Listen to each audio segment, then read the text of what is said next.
Hello there. Welcome, everyone. My name's Jonathan Bamber. I'm a professor of glaciology at the University of Bristol, and I'm the director of the Bristol Glaciology Centre, and I'm the moderator of the first half of this virtual event. So first of all, thank you very much for joining us today for this important and unique launch event. I'm quite sure that everyone listening to this will be well aware of the climate crisis we're facing. Today here, we want to focus on a critical and often overlooked aspect of climate breakdown that requires decision makers' urgent and immediate action. The aim of the 50 by 30 coalition is to highlight the robust and solid evidence base that should hopefully persuade decision makers around the world to act now, that is, right now, to ensure that we do not overshoot up 1.5 degrees warming, specifically by reducing carbon emissions to 50% by 2030. So there's a handful of nations that are currently committed to this objective. That's Germany, Denmark, Sweden, Finland, and my own, the host nation for COP26, the UK. And I should say that the UK government is just about to vote into law a commitment to reduce the nation's emissions by 78% by 2035, and that includes contributions from shipping and aviation. So that's a major advance on what is currently in UK legislation. So, that actually is the most ambitious government-approved goal to date, an important step in the right direction. But we're not rose-tinted about how challenging this will actually be. And there are many policy decisions that are still undefined and yet to be agreed to get to that point. Nonetheless, as with anything in life, if you don't know where you're going, there's very little chance that you're actually going to get there. So we do welcome this announcement. The 50 by 30 coalition is a unique partnership between cryospheric scientists, emission research institutes, and governments committed to averting climate breakdown. It's been coordinated by the International Cryosphere Climate Initiative, and you can find out much more about its goals, the science behind it, and the progress that is being made to date at the excellent website that was recently launched in preparation for this event. Just look for 50by30.net. In fact, you can see it at the bottom there. Do go and look at the website. There's a lot more information there if you're interested. So this event is purposely running in parallel with the climate summit that Joe Biden is holding in DC today and tomorrow on World Earth Day. And I should say some more breaking news is that we've just learned that Xi Jinping, the Chinese premier, will be attending the climate summit tomorrow. And I think that is also another bit of really very, very promising news. In the first half of the event today, you're going to hear from world-leading scientists working on all aspects of cryospheric research, including, for example, what the paleoclimate record tells us about past warm periods, to what the future holds for polar oceans, glaciers, the Antarctic Ice Sheet, and Arctic sea ice. Part 2 will focus on policies and approaches for achieving 50 by 30, and will be chaired by my co-moderator, Sandrine Dixon-Declerc. Now, because of the different time zones that our speakers are working from, we have a mixture of pre-recorded and live presentations, and hopefully the tech is going to be kind to us and work out nicely. So that's a brief intro to what to expect over the next 90 minutes, and we'll move on to the first introductory talk to what this is all about. And I should say it really is my privilege and pleasure to introduce our first speaker. Someone who's done more and achieved more for climate security than perhaps anyone I have been associated with. Cristiano Figueres was the Executive Secretary of the UNFCCC from 2010 to 2016, and she was the architect of the historic 2015 Paris Agreement. She is co-founder of the NGO Global Optimism and continues to work tirelessly towards a sustainable relationship between us, humans, and the rest of the natural world. So now we're going to listen to a short recorded talk from Cristiano. Hello, friends, and thanks for being here at the launch of this very important new coalition. I don't think I need to remind or explain to anyone here today that the Paris Agreement is a science-based policy agreement that accompanies the decarbonization of the global economy over decades to come. However, science has become much more granular since the adoption of the Paris Agreement. Today, we know that we are not just approaching, but we are entering into at least 3 tipping points: coral reefs, summer ice in the Arctic, and the melt of the Western Antarctic Ice Sheet. We are therefore at a perilous moment in natural history when ecosystems that have supported our human society for 12,000 years are about to turn against us, starting a domino effect of tipping points.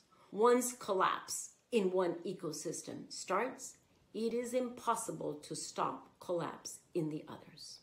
Those radical changes would be disastrous and irreversible. Our planet would continue on her evolutionary path, of course, but that path would likely render many parts of our globe uninhabitable. On the other hand, that is not the destiny that we are condemned to. If we act in a timely fashion, we can and we must still protect 1.5 degrees as our maximum temperature increase in order to protect our ecosystems that in turn will protect human presence on this planet. That is why I am delighted with the launch of the 50 by 30 coalition that seeks to mobilize a growing number of actors to contribute to this global effort of cutting 50% of greenhouse gases by 2030. Friends, as the launch of this coalition reminds us, we can negotiate outcomes out of every climate conference, but we cannot negotiate with the melting point of ice. Well, you can't argue with any of that, I think. Next, and this is very exciting, we're going to hear live from the fastest warming place on Earth, where Heidi Silvestri of ICCI is in the field on expedition right now. And I think we are going to go to Heidi.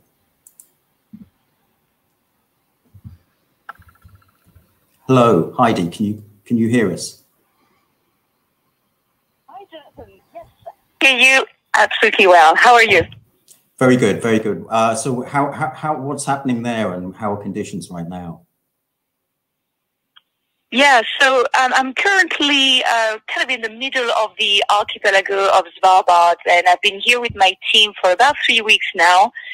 And we've been facing the wildest conditions we've ever seen for the month of April, which is typically months with really stable weather, sunny, low temperatures. And we've had the complete opposite.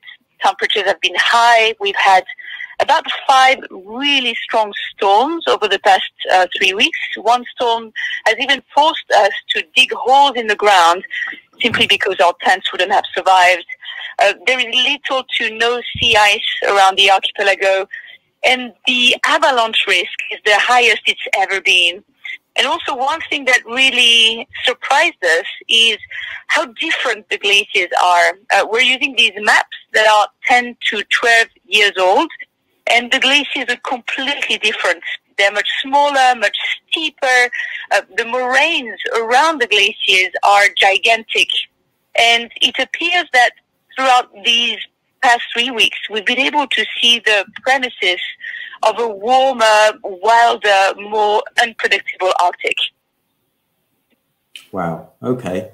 Well, look, we're going to have to move on, but we're going to hear from Heidi about some of the science between how glaciers are changing and impacts on water resources. And look, you stay safe and take care. It sounds like it's pretty hazardous out there, and avoid those avalanches. We'll be careful. Thank you, Jonathan. Okay.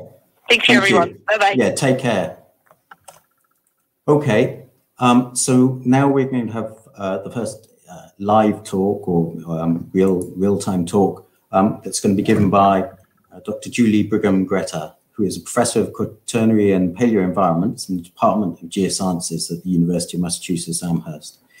She's a former chair of the Polar Research Board of the US National Academy of Sciences and is currently president of the American Geophysical Union's Global Environmental Change section and also president of the Quaternary Division of the Geological Society of America. And I think she's going to tell us all about what we can learn from the past about potential future warm periods and hazards that might be facing us in the not too distant future. Thank you, Jonathan. So we'll go to my first slide, and it's my role to provide some background on what paleoclimate tells us about the situation we're in now. So could we please go to the next slide?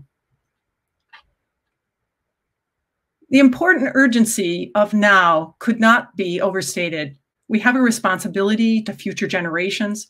We need to focus on the delayed but certain and irreversible climate impacts that we face. The geologic record tells us that sea level rise is inevitable from the large ice sheets in a warmer world. So this past really does inform our present and our future, because we know and understand better the sensitivity of these ice sheets to temperature rise. And so today's temperature rise is faster than ever, and we can expect the impacts to also be faster than ever. Next slide, please. Skip that one. So the Earth can warm in several ways. If you go 2 clicks, please. The Earth can warm through orbital changes, the shape of the Earth's orbit around the sun. But that really doesn't matter because it happens on very, very long timescales of tens of thousands of years. But the second way that we can warm the planet is really through greenhouse gases. And here you see a record of the ice core, fossil air preserved in bubbles from ice cores from Antarctica. And you see that over the last 800,000 years, the normal range is between 180, 280, 180, 280 parts per mil. So we've been bouncing with glacial and interglacial changes in that window of CO2 naturally. But if you click one more time, you'll see that we are actually in this box way outside the normal envelope of CO2 on the planet as we approach 420 parts per mil. Next slide, please.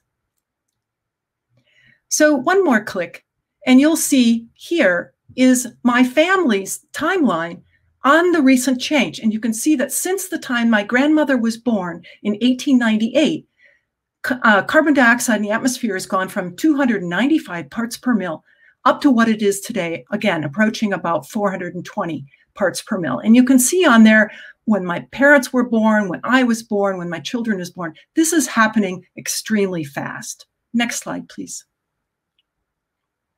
So we're going to take a look at other time periods in the past very quickly when CO2 was about what it is today. So next click, please. We're going to take a look just at the recent time, and we'll go to the next slide, please. So here we are looking at the last 6,000 years of CO2 preserved in those ice cores. And on the top diagram, you see a very flat purple line running across. That is at around 270 to 280 parts per mil. And you see the huge uptick at the very end of the right-hand side of the slide. That is the last 100 years. And underneath it is a figure that shows you the impact of fossil fuels parallel with that increase in CO2. There's no question about the source of changes in our atmosphere and how extreme it is, even in the last 6,000 years. Next slide, please. So here we see CO2 going down in the middle of the diagram to 180 during about 20,000 years ago. And if we click one more time in this figure, now the little uptick there is the last interglacial, 125,000 years ago, when sea level was higher than present, and CO2 was about 285 parts per mil. Let's go back again, another click. Okay, so now one more click, and we're going to go into the Pliocene. We're going to go back to 3 million years ago and take a look at what the CO2 was at that time and what was sea level. Next click. Next one. And the next slide, please. So if you click one more time, a red line will come up and show you that if you look at the left-hand part of this figure, at around 3 million years ago, the carbon dioxide in the atmosphere is measured by many groups of scientists to be in the range of 350 to 410 parts per mil. So we are already today beginning to go outside the envelope of what we think CO2 was like 3 million years ago, when we did not have a Greenland ice sheet and the West Antarctic ice sheet was waxing and waning in a dynamic fashion, giving us an idea of the sensitivity of the ice sheets to this very high CO2 level. Next slide, please. This figure shows you 4 different periods. Today on the left, 1890, pre-industrial, and the next last interglacial, a strong interglacial around 400,000 years ago, and on the right, 3 million years ago.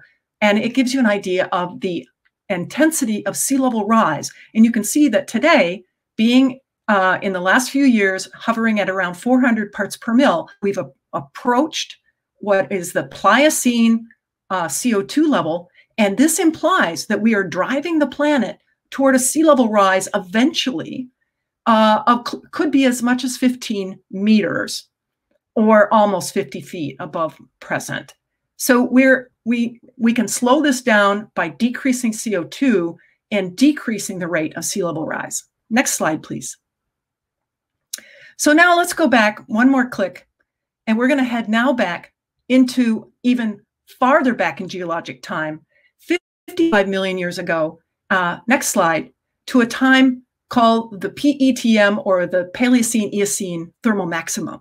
At this time, there was massive volcanism, we think, a number of different reasons. CO2 and methane in the atmosphere increased dramatically, causing massive ocean acidification, mass extinction in our surface oceans that took almost 50 to 100,000 years for us to overcome. And this rate of change in CO2 in the atmosphere 55 million years ago took about 10 to 20,000 years to show. That's the blue line giving you a time frame here. But what's important to understand is today we are increasing CO2 10 times that rate, 10 times what we think we observed 55 million years ago. Next slide, please. And so we need to think about where we're headed. If we don't change the CO2 in the atmosphere, we just keep doing what we're doing, it's if you go one more click, you can see that we will actually be approaching, within about 200 years, the level of the PETM. We will be approaching that level of CO2. And remember, 200 years from now, that's not very long when you think about what we've done to the planet since my grandmother was born. Next slide. So this figure shows you a projection in about 280 years from now, what the Greenland ice sheet thinning might be. This ice sheet has 6 meters of sea level. And so we can see that we do not want to be committed to this type of sea level rise in the future as we watch these ice sheets accelerate under a warming world. Next slide, please. My last one. So I think it's really important that we have a responsibility to future generations to slow down the warming and avoid rapid change. The geologic record tells us that sea level rise from especially large ice sheets is driven by temperature. And the past informs the future. We can't afford to ignore it. Thank you very much. Thank you, Julie. Thanks for that. There's some incredibly sobering numbers there. A sea level rise of 15 meters is just unthinkable. So I think for the benefit of time, we need to go straight on to our next speaker, who is going to talk to us about what might happen to the Antarctic if we overshoot. Our next speaker is Dr. Tim Naish, who's a professor of earth science in the Antarctic Research Centre, and he's also the current director of the ARC, which is at the University of Wellington, New Zealand. He's a leading authority on modelling past, present and future behaviour of the largest ice sheet on Earth, that's the Antarctic Ice Sheet, and its relationship to and how it impacts sea level. And Tim's talk is also a recorded one. Hello, everyone. I want to talk about Antarctica and how it's responding to climate change and what that means for its contribution to future sea level rise. Is there a safe landing place from a climate futures point of view for the Antarctic ice sheet? And what does 1.5 degrees mean for the Antarctic ice sheet? So there it is, 70% of the world's fresh water, 90% of its ice, and 60 meters of global sea level rise if it all melted. So global sea level rise is the clearest planet-wide signature, if you like, of climate change so far. We've had 20 centimetres since the Industrial Revolution, and we're seeing an acceleration in the tide gauge record, the average tide gauge and satellite record you see in front of you. We are also seeing an acceleration in the mass loss of the polar ice sheets as measured from satellites. And you can see the blue line on the right, that's Greenland melting at a greater rate than Antarctica. And you can see Antarctica melting. The hotspot, of course, in Antarctica is in West Antarctica in that Amazon Sea region. And many models show that West Antarctica may be the dominant contributor, or at least the Antarctic ice sheet may be the dominant contributor by the end of the century. So currently polar ice sheets are contributing a third to the observed sea level rise, ocean thermal expansion a third, and the lower latitude and mid-latitude glaciers another third. But the polar ice sheets are jumping into the driver's seat, and the Antarctic ice sheet has the potential to really contribute very, very quickly to global sea level rise. So a couple of points that I'd like to make. Firstly, we can't avoid ongoing sea level rise, and the latest IPCC report shows that. The amount and rate of that future sea level rise will be determined by our emissions pathways in the future. What we can say for sure is that we're committed to 30 centimetres by mid-century or 2060 based on the heating so far. The Paris scenario, the blue scenario, will keep sea level rise below 50 centimetres. If we continue business as usual, we'll get around about a metre and maybe more by the end of the century. But concerningly, those pathways really diverge after 2100, and we end up with multi-metre sea level rise if we don't achieve the Paris climate target. Now, the Antarctic ice sheet is the other factor that will determine the rate of future sea level rise and the amount of future sea level rise. It's very different than Greenland. It sits largely grounded below sea level, 20 metres of equivalent sea level rise, a third of the ice sheet sit grounded on bedrock below sea level. The ocean is warming, 90% of the heat from global warming has gone into the ocean, and the majority of that into the Southern Ocean. And the Southern Ocean, which is warming, is in contact with the edges of the Antarctic ice sheet. So we know that ocean dynamics are incredibly important, and that the Antarctic ice sheet could respond in a nonlinear and very rapid, potentially irreversible fashion.